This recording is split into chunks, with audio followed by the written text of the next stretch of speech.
তো আজকে আমরা আয় আরো বেঁধে বেঁধে থাকি এখান থেকে, যে কবিতার মূল বক্তব্য বা কবির সমাজ ভাবনা, কবির চেতনা, নামকরণের সার্থকতা যেটাই আসুক, আমরা এখান থেকে আজকে উত্তরটা করে নেব।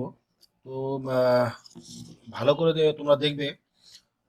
আমি এটা নোট তৈরি করেছি, এখানে আমার একটা স্টুডেন্টের এটা লেখা। তো যে কোনো জায়গায় বানান টানান ভুল থাকলে আমি বলে দিচ্ছি, সেখানে তোমরা কারেকশন করে নেবে। দেখে নাও যে যেটাই আসুক না কেন, তোমরা এটাই এখান থেকেই যে কথাগুলো লেখা আছে এগুলোই লিখবে। কিন্তু নামকরণ যদি আসে, তো সেটা এই এই যে পোর্শনটা দেখছো এখানে, এটা তোমরা এটা দেবে। এবং পেছন দিকে একটা ছোট্ট প্যারা আছে, সেটাও তোমরা একটা দেবে। কিন্তু যদি নামকরণ না আসে, কবি চেতনা, সমাজ ভাবনা বা যে কোনো কবি এটা লেখার কোন পরিপ্রেক্ষিতে লিখেছেন, কি জন্য লিখেছেন, এইরকম টাইপের কোনো রকম প্রশ্ন যদি আসে, তখন তোমরা এই পোর্শনটাকে দেবে না। এইটুকু জায়গা দেবে না। এবং পেছনে, সবার পেছনে একটা আছে, সেটা আমি বলে দেবো, সেটাও তোমরা দেবে না। একমাত্র নামকরণের ক্ষেত্রে তোমরা এই জিনিসটাকে দেবে। আর ওয়ার্ড মোটামুটি ধরো যে 200 ওয়ার্ডের মতো করে লেখা আছে, 205-10 এরকম একটা কিছু হবে। তো কোন শব্দগুলো তোমরা দেবে, কোনগুলো দেবে না, সেটা তোমরা এখান থেকে বেছে নেবে। বুঝতে পেরেছো তো? কোন শব্দগুলো তোমরা দেবে এবং কোন শব্দগুলো দেবে না, লাইন কোনগুলো দেবে, কোন লাইনগুলো বাদ দেবে, সেটা তোমরা নিজেরা বিচার করে নেবে এবং নিজেরা শব্দ দেওয়ার চেষ্টা করবে। তাহলে প্রত্যেকেরই আলাদা আলাদা নোট হবে। তো দেখে নাও এখানটায় কিভাবে কি আমি করেছি। যে কবি শঙ্খ ঘোষ বিরচিত জলই পাষাণ হয়ে আছে গ্রন্থটি থেকে, কাব্যগ্রন্থটি থেকে আয় আরো বেঁধে বেঁধে থাকি কবিতাটি নেওয়া হয়েছে। ঠিক তার পরের যে স্ট্যান্ডার্ডটা, যে প্যারাটা সেখানে লিখেছি, অর্থাৎ নামকরণের জন্য যেটা স্পেশালি, যে কোনো সাহিত্য রচনার ক্ষেত্রে নামকরণ একটি গুরুত্বপূর্ণ অঙ্গ, যা সাহিত্যের ভেতরে ঢোকার চাবিকাঠি হিসেবে পরিগণিত হয়। কবির সামাজিক সামাজিক চেতনা ও জীবন দর্শনের প্রকাশ ঘটে তার রচনার মাধ্যমে।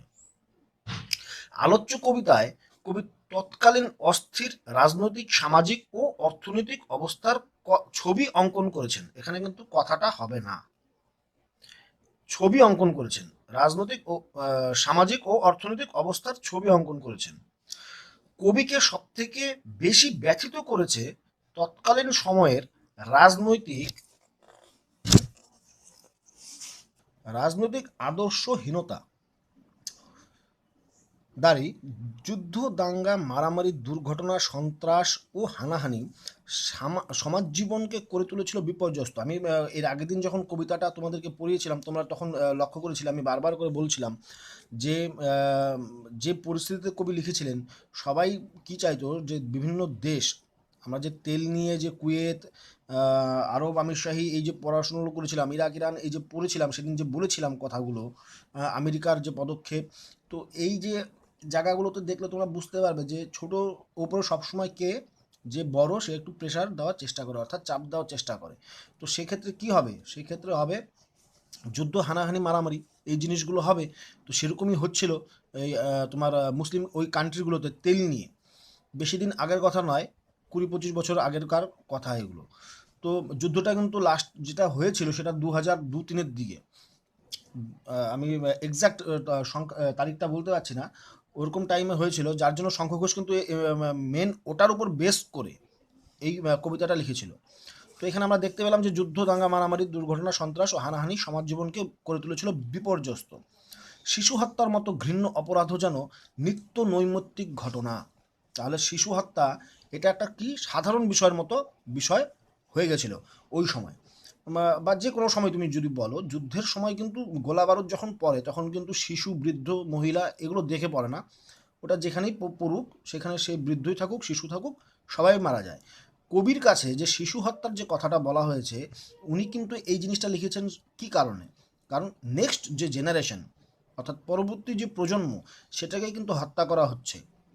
কবির কাছে কিন্তু এটা নির্মম মনে হয়েছে, এটা যে কোনো কারো কাছেই নির্মম যে শিশুদেরকে হত্যা করা।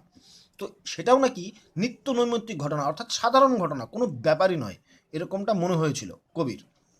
তারপরে দেখো, সাম্রাজ্যবাদ, ধর্মান্ধতা সমাজ জীবনকে করেছে রক্তাক্ত। তাহলে যে সাম্রাজ্যবাদ বিস্তার করবে, সাম্রাজ্য অর্থাৎ জায়গা, সীমানা বড় করবে, ধর্মান্ধতা, ধর্ম নিয়ে মারামারি করা, সমাজ জীবনকে করে তুলেছে রক্তাক্ত, রক্তাক্ত করে ফেলেছিল ওই সময়, অর্থাৎ হিংসা, মারামারি। এর জন্য এই এই কারণগুলোর জন্য হিংসা, মারামারি, সেখান থেকেই রক্তাক্ত হওয়া। তাই কবি এই যুগে তাই কবি এই ঘুণে ধরা সমাজকে, এটা যুগে নয়, এটা ঘুণে, একটু দেখে রাখো, স্টুডেন্টের হাতের লেখা কিছু কিছু জায়গায় উচ্চারণে ভুল হচ্ছে, আমার বুঝতে অসুবিধা, আমারও হচ্ছে, দেখো, তাও আমি বলে বলে দিচ্ছি। তাই কবি এই ঘুণে ধরা সমাজকে মূল স্রোতে ফিরিয়ে আনার পথ খুঁজেছেন। মূল স্রোতে কি করে ফিরিয়ে আনতে হয় এই চেষ্টাটা কবি করেছেন কবিতার মধ্য দিয়ে। তাই তিনি কিন্তু বারবার বলেছেন তার কবিতার মধ্যে, আয় আরও বেঁধে বেঁধে থাকি। এই যে এই বাক্যাংশটি কিন্তু আমাদের কবিতার কিন্তু মানে নাম এটা, তাই তো, যে কবিতাটা আমরা পড়ছি আলোচ্য কবিতার, এটা হচ্ছে প্রধান একটা বাক্যাংশ, যে এটা একটা নাম, সেটাকে আমরা কি করেছে কবি বারবার কিন্তু কবিতার মধ্যে ব্যবহার করেছেন বিভিন্ন জায়গায়, তোমরা দেখবে দু তিনবার করে ব্যবহার করেছেন, দু জায়গায় তোমার ইয়ে করেছে, ব্যবহার করেছেন এটা। দুটো যে প্যারা আছে, স্ট্যান্ডা, সেখানে তোমরা দেখবে যে লাস্টের দিকে দুটোরই লাস্টের দিকে তোমার এটা ব্যবহার করেছেন কবি, যে আয় আরও বেঁধে বেঁধে থাকি। অর্থাৎ তিনি সমস্ত সমাজে একতা বোধের জাগ্রত করার ডাক দিয়েছেন, যাতে একতা বোধ সমস্ত সমাজে জাগ্রত হয় সেটার জন্য উনি চেষ্টা করেছেন। ঠিক তার পরের প্যারাতে দেখো, রক্তক্ষয়ী সমাজে প্রাণের স্পন্দন ফিরিয়ে দিতে কবি শঙ্খ ঘোষ এখানে সমাজ রূপকারের ভূমিকায় অবতীর্ণ হয়েছেন। সমাজ রূপকার অর্থাৎ সমাজে নতুন করে তৈরি করা, সমাজে নতুন করে রূপ দেওয়া, এই হানাহানি থেকে দূরে সরে গিয়ে সমাজকে নতুনভাবে চেনানো সকলকে, সেটার একটা চেষ্টা উনি কিন্তু এখানে করেছেন এই কবিতার মধ্যে। কবি আলোচ্য কবিতার মাধ্যমে বোঝাতে চেয়েছেন তৎকালীন সমাজের গতিপথে ডানে ধস, আমরা একটা কবিতাও পড়েছি যে ডানে ধস, বায়ে গিরিখাত, মাথায় বোমারু। বোমারু বলতে এর আগের দিন পড়েছিলাম, শর্ট প্রশ্ন আসে কিন্তু, বোমারু অর্থাৎ বোমারু বিমান, যেটা আমরা জেট প্লেন বলি, যেটা দিয়ে আমরা ফাইটার জেট বলি, ঠিক আছে, সেটা হচ্ছে বোমারু, মাথায় উপর থেকে বোম ফেলছে। পায়ে হিমানির বাঁধ, অর্থাৎ হিমানির বরফের বাঁধ, ঠেলে এগিয়ে যাওয়া মুশকিল, যেটাকে খুব কঠিন, বরফের যে বাঁধ সেটাকে ভেঙে বা সেটাকে ঠেলে এগিয়ে যাওয়া, সেটার উপরে হেঁটে এগিয়ে যাওয়া খুব মুশকিল, খুব কঠিন কাজ। তো এটা একটা বাধার সৃষ্টি করেছে। তাই কবি বলছেন, অর্থাৎ এই যুগে এই ঘুণে ধরা সমাজের গতিপথ স্তব্ধ, এত কিছু যদি থাকে, ধস গিরিখাত বোমারু বিমান পায়ে হিমানির বাঁধ, এত কিছু থাকলে এই ঘুণে ধরা সমাজের কি হয়, গতির পথ স্তব্ধ হয়, অর্থাৎ এগিয়ে যেতে পারে না। তাই কবি কিন্তু দেখো কি বলেছে, শিশুরা রক্তাক্ত হচ্ছে প্রতিনিয়ত।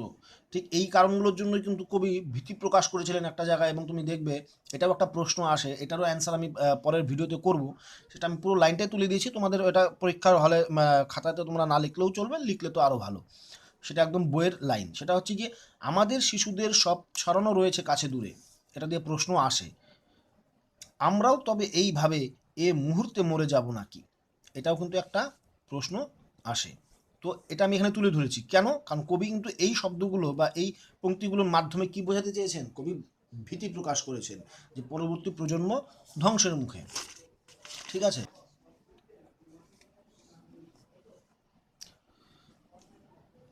কবি উপলব্ধি করেছেন ক্ষমতাবান শাসকেরা নিজেদের স্বার্থ সিদ্ধির প্রয়োজনে নিজেদের মতো করে ইতিহাস কি করেন, রচনা করেন, নিজেদের প্রয়োজন মতো কি করেন, ইতিহাস রচনা করে নেয়।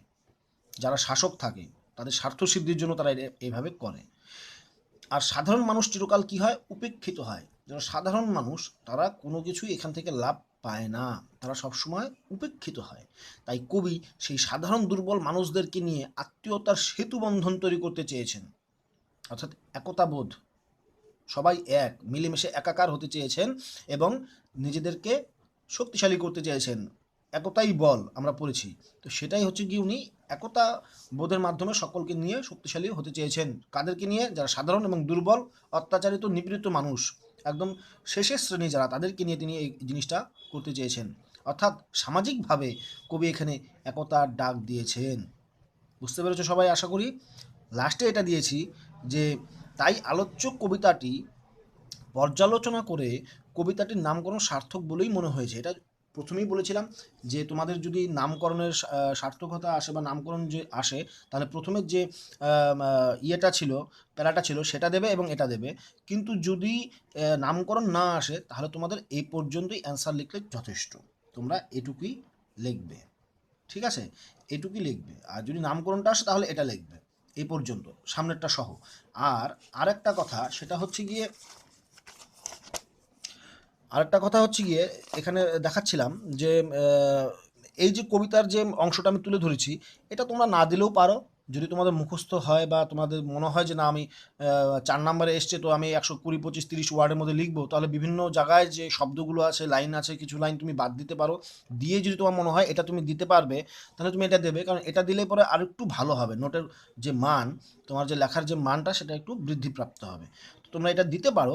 তবে এটাও মনে রাখতে হবে যে 4 নম্বরে আসলো না 3 নম্বরে নাকি 5 নম্বরে আসলো, যেরকম নাম্বারে আসবে মানটা যত হবে প্রশ্নের, ঠিক সেরকম মাপেরই কিন্তু শব্দ তোমাকে ব্যবহার করতে হবে। 5-10টা এদিক ওদিক হয় কোনো ব্যাপার না, কিন্তু তাই বলে 40-50টা এদিক ওদিক হলে সেটা কিন্তু খারাপ। 5 নম্বর 4 নম্বরে আসলে আমরা মোটামুটি 150-র মধ্যে লেখার চেষ্টা করি। 5 নম্বরে 160টা বলে দেয়, তো 170-80টা হলেও কোনো ব্যাপার নয়। কিন্তু সেটা 4 নম্বরে আসলো, তুমি 170-80-90টা লিখে দিলে, তাহলে কিন্তু জিনিসটা নোটের শব্দ কী কী দিচ্ছ অল্প কথায়, তোমাকে সেটাকে কিন্তু কমপ্লিট করে আসতে হবে। এটা তোমাদেরকে মাথায় রাখতে হবে। ঠিক আছে, তাহলে আজকে এটুকুই। পরবর্তী যে প্রশ্নগুলো আছে সেটা আমরা শিশুদের সব, বা আমরা ওই তবে এইভাবে মরে যাব না কি, কিংবা তোমার আরও আছে যে প্রশ্নগুলো, সেগুলো থেকে আমরা আমাদের ইতিহাস নেই, খুব ইম্পর্টেন্ট। আমরা ভিখারি 12 মাস, যে কথাটা আমি এর আগের দিনও পড়িয়েছিলাম, এগুলো নিয়ে আমরা পরবর্তী একটা ভিডিও খুব তাড়াতাড়ি তোমাদের সামনে তুলে ধরবো। আজকে তাহলে এটুকুই।